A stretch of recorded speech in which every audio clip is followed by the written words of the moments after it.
The college campus was buzzing with the kind of energy that you can only find in a place overflowing with young dreams and ambitions. That's where I met Ethan. We were both gunning for the same scholarship, the kind that not only covered tuition, but also bragging rights. It was big, it was what every nerd in our batch was after. And boy, did we clash over it. Seriously, Ethan? You think you can outdo me on the thesis? Dream on. I'd scoff at him across the library, my eyes barely lifting from my laptop. He'd just grin, that annoyingly confident smirk that drove me nuts. Ava, I'll see you at the finish line. Better bring your A game. We were both stubborn as hell, each convinced we were the rightful winner of that grant. Our debates got so heated, sometimes I thought we'd end up setting the lecture halls on fire with our arguments. Your argument on the economic theories is so half-baked, I could serve it for breakfast, Ethan once told me during a mock debate. The class had erupted in laughter, and I could feel my cheeks burning, not just from embarrassment but from the raging fire to prove him wrong. Oh, please, your so-called innovative perspective is just recycled trash. Heard it all before, Ethan, I shot back, not missing a beat. It wasn't just about the scholarship, it was a battle of wits, pride, and, unbeknownst to us at the time, a budding attraction that neither of us wanted to admit. Our rivalry was the talk of the campus. We were always at each other's throats, challenging one another to do better, be smarter. But as the final decision on the grant neared, something shifted between us. Maybe it was the late-night study sessions that ended in shared coffee breaks, or the way we'd inadvertently learn more about each other's lives beyond the books. You know, for a smartass, you're not that bad, I found myself saying one night as we left the library together, the campus quiet around us. Ethan chuckled, shoving his hands in his pockets. Look who's talking. I've seen you help the freshmen with their assignments. Not the heartless competitor everyone thinks. It was strange, this new dynamic. Our banter softened, tinged with a reluctant respect that slowly melted into something warmer. When the day of the scholarship announcement came, we sat next to each other, an unspoken truce between us. May the best man, or woman, win, Ethan whispered, his hand brushing mine. I remember the rush of emotions when they called my name. But what stood out more was the genuine smile on Ethan's face. Guess you were the best man after all, he said, his laughter mingling with mine. From that day forward, our relationship took a new turn. We were still competitive, but it was different. We challenged each other to be better, supported each other's dreams. Our arguments turned into discussions, our banter into inside jokes. And somewhere along the line, we stopped being rivals and started being something more. Moving in together was the easiest decision we'd ever made. It felt like the natural next step, a testament to how far we'd come from those two hot-headed students who couldn't stand to be in the same room unless it was to argue over academic theories. Our friends were shocked. You too? Really? They'd ask, disbelief written all over their faces. Yeah, really, we'd say, exchanging looks that spoke volumes of the journey we'd been on. From rivals to roommates to, dare I say, soulmates.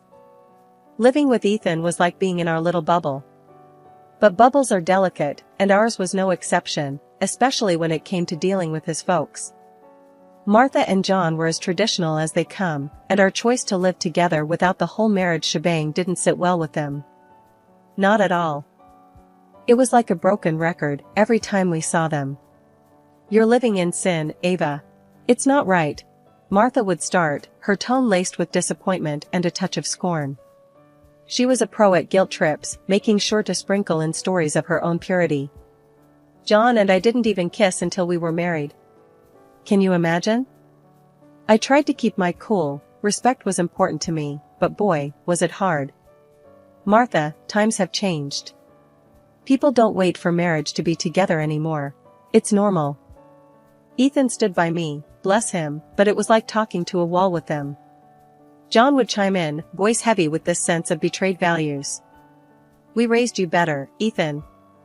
You're supposed to be a decent man, not swayed by this. That's what I was to them. Never Ava, always this, as if I were some bad influence instead of the person their son loved. Ethan tried to bridge the gap. Mom, Dad, I love Ava. We're happy. Can't you just be happy for us? But nope, it was like everything he said just bounced off them. Martha, with her knack for drama, would clutch at her pearls, literally. Happy? How can we be happy when you're living in sin? It's not right, Ethan. You know it's not. The worst part? Ethan was caught in the crossfire. His folks made it seem like I had him under some spell. You've changed, son. This isn't you, John would say, shaking his head like Ethan was some puppet gone rogue. And me? I was trying not to lose it. I respected their beliefs, sure, but the constant judgment was a drag. I told Ethan as much. I get where they're coming from, but I'm not the enemy here. We're just living our lives. I know, he'd sigh, looking like he was carrying the world on his shoulders. It's just, they're my parents. I wish they could see how good we are together. In the end, it felt like we were stuck in this loop. Us trying to live our lives, them seeing it as some personal affront.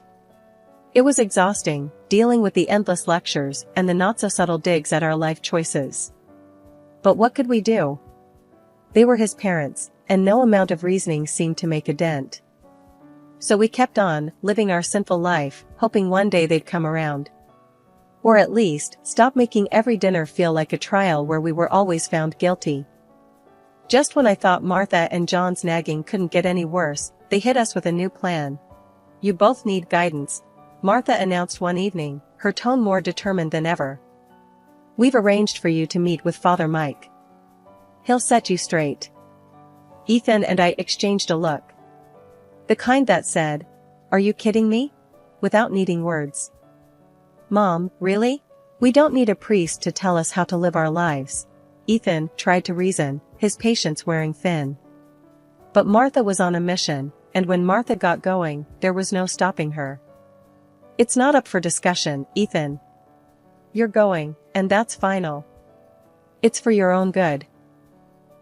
So there we were, a few days later, sitting uncomfortably in Father Mike's office, a cozy little room filled with religious books and those cliché inspirational posters.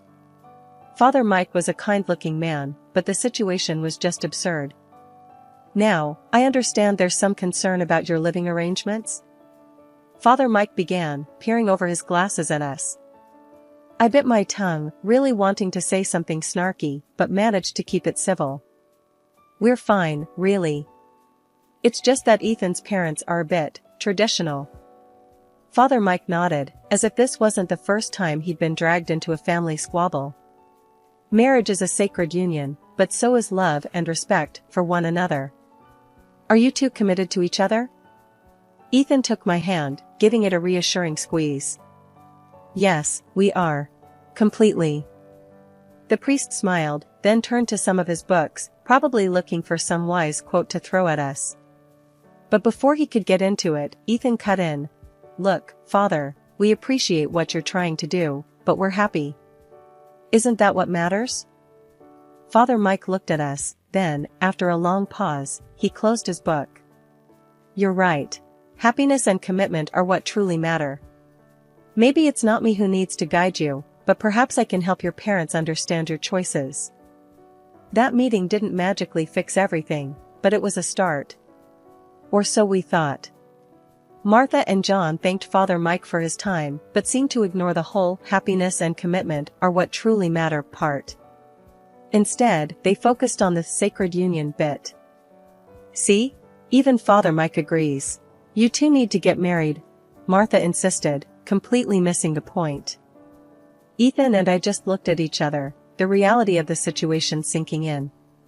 No matter what we did, it seemed like his parents would never be satisfied. It was like banging our heads against a brick wall.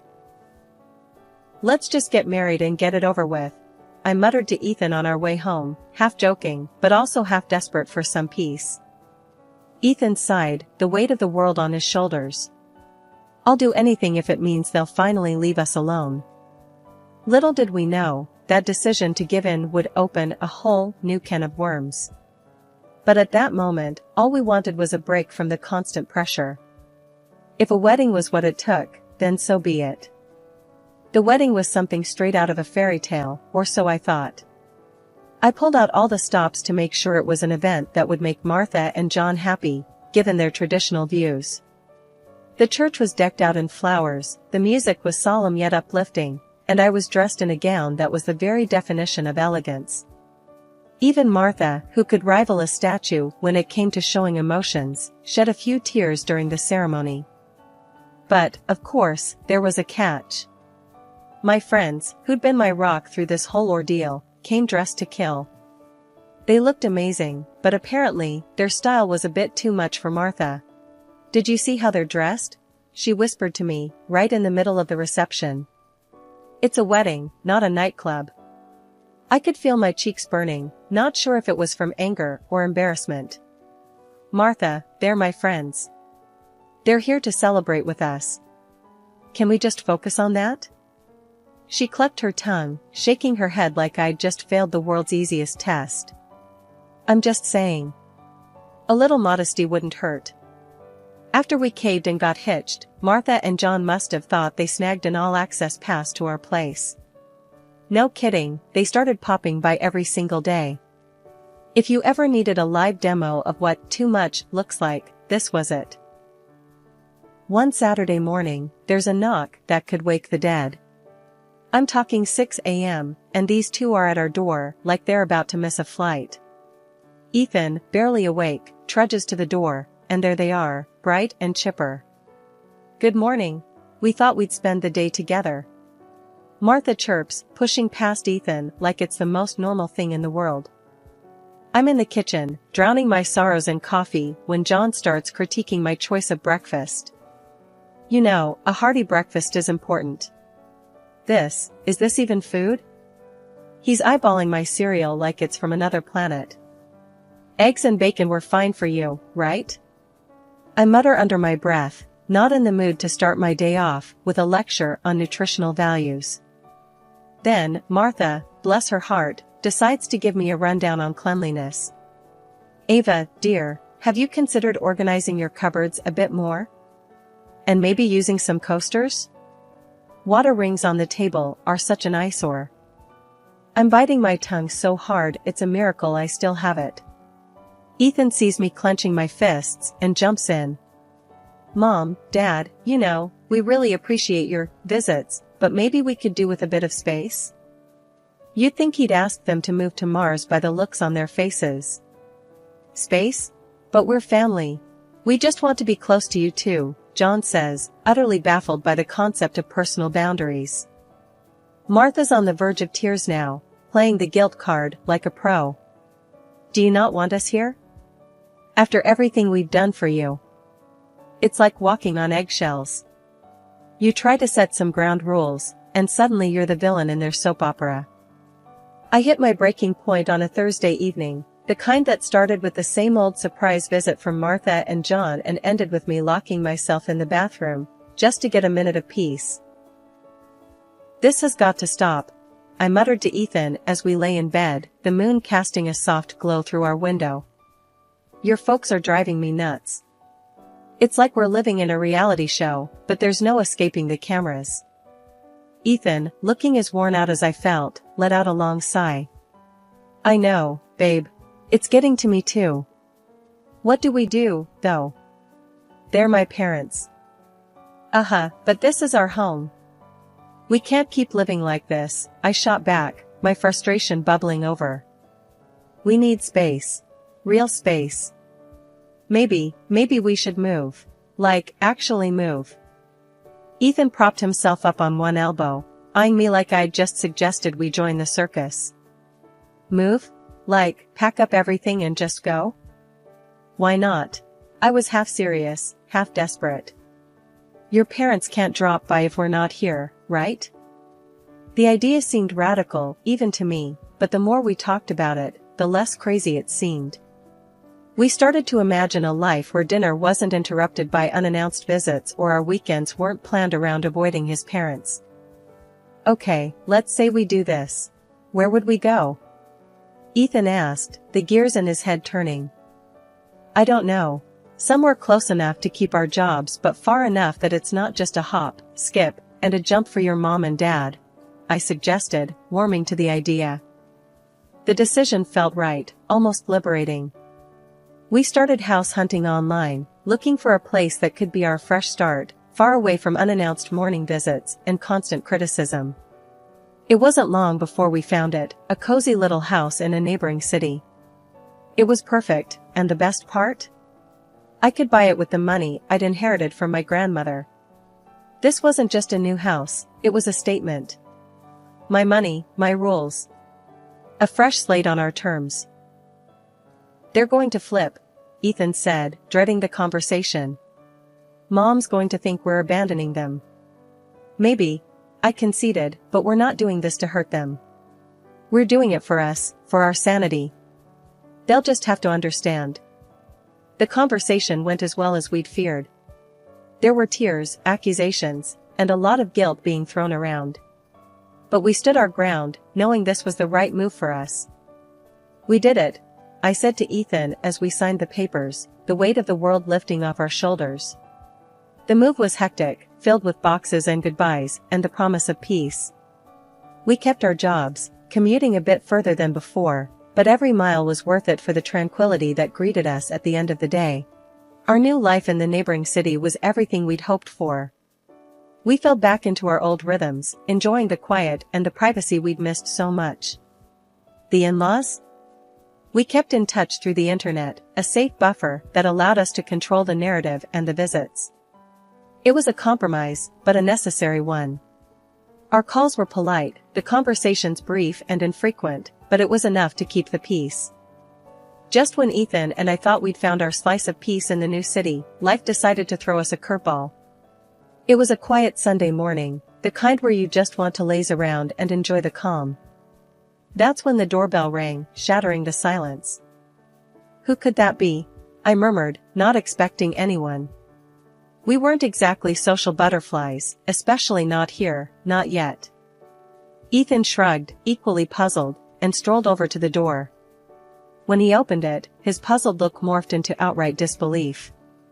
There, on our doorstep, stood Martha and John, each with a suitcase bigger than the last time they'd criticized our breakfast choices. "Surprise!" Martha exclaimed, her smile wide enough to split her face. John just nodded, his usual taciturn self, but even he seemed to wear a small grin. "What are? How did you? Why?" Ethan's eloquence was gone, replaced by staccato confusion. "We've decided to move in," Martha declared as if announcing they'd won the lottery. "It's time we all lived together, as a family should." My mind raced. This had to be a joke, a very bad one. "Move in? With us?" I echoed, hoping I'd misunderstood. "Yes, dear. We sold our house.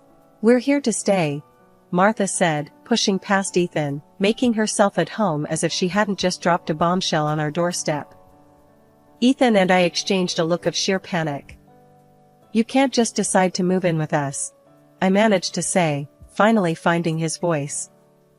Martha and John weren't just shocked at our refusal, they were outraged. "You can't possibly expect us to leave. We're family, and this house, it's as much our son's as it is yours," Martha asserted, her voice a mix of indignation and disbelief. John, usually more reserved, joined in with a surprising fierceness. "Exactly. Ethan's our son, and you're living here, thanks to him. You're just a freeloader, making decisions that aren't yours to make." I could barely contain my laughter, not because it was funny, but because of the sheer audacity. Ethan's face was a picture of shock, turning to me with wide eyes as if to say, "Are they serious?" "Hold on a minute," I said, still chuckling as I went to retrieve a folder from our home office. I flipped it open to a very important document, the deed to the house. I made sure they could see it clearly. "See this? This house was bought with the money I inherited from my grandmother. I am the sole owner. So, actually, it's entirely up to me who lives here. And you," I pointed squarely at Martha and John, "are not staying." Martha's mouth opened and closed like a fish out of water, while John's face turned a shade of red I hadn't seen before. Ethan stepped beside me, a proud yet stern look on his face. You heard her. Ava bought this house. Not me, not us, Ava. And we've decided together that moving in uninvited isn't an option. After I dropped the bombshell about owning the house, Martha tried to play her final card, all but declaring squatters' rights on account of Ethan living with me. He's our son. We have every right to be wherever he is. We're family, and that means we stay together, she announced, puffing up like a peacock. I couldn't help it, a laugh escaped me before I could clamp it down. This was it, the moment I'd been keeping close to the chest for just such an occasion. Well, here's a fun fact for you, I said, the smile on my face growing wider by the second. Ethan and I? We're not actually married. Not legally, anyway. The wedding was for show, to get you off our backs about living in sin. The look on Martha and John's faces? Priceless. Like they'd swallowed lemons whole. What do you mean not married? That whole ceremony. Martha's voice trailed off, her brain unable to compute. Yep, a ceremony without the paperwork. So, technically, you're not my in-laws. And this, I gestured around, is my house. Ethan's just living with me. My rules, my decision who stays and who goes. John's face went through 50 shades of red, anger, and embarrassment battling for dominance. You can't just, that's not how things are done. Ethan stepped up then, his tone steady but firm. Mom, Dad, I love Ava. And I'm tired, so tired, of the way you've treated us, her especially.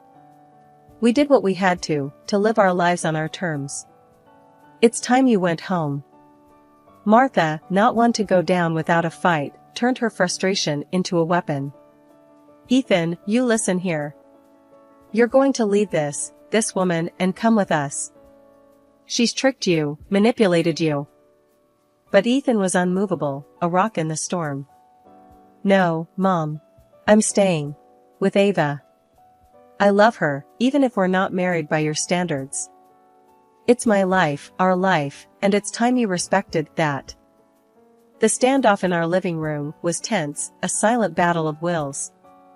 But in the end, Martha and John had no choice but to leave, their departure a mix of rage and disbelief. As the door closed behind them, the silence that settled was profound, a mix of relief and the sobering realization of the bridge we'd just burned. Ethan and I looked at each other, a single thought between us, no matter what, we were in this together. After Martha and John huffed out of our place, tails between their legs, word got around through the grapevine that their big move was all a bluff.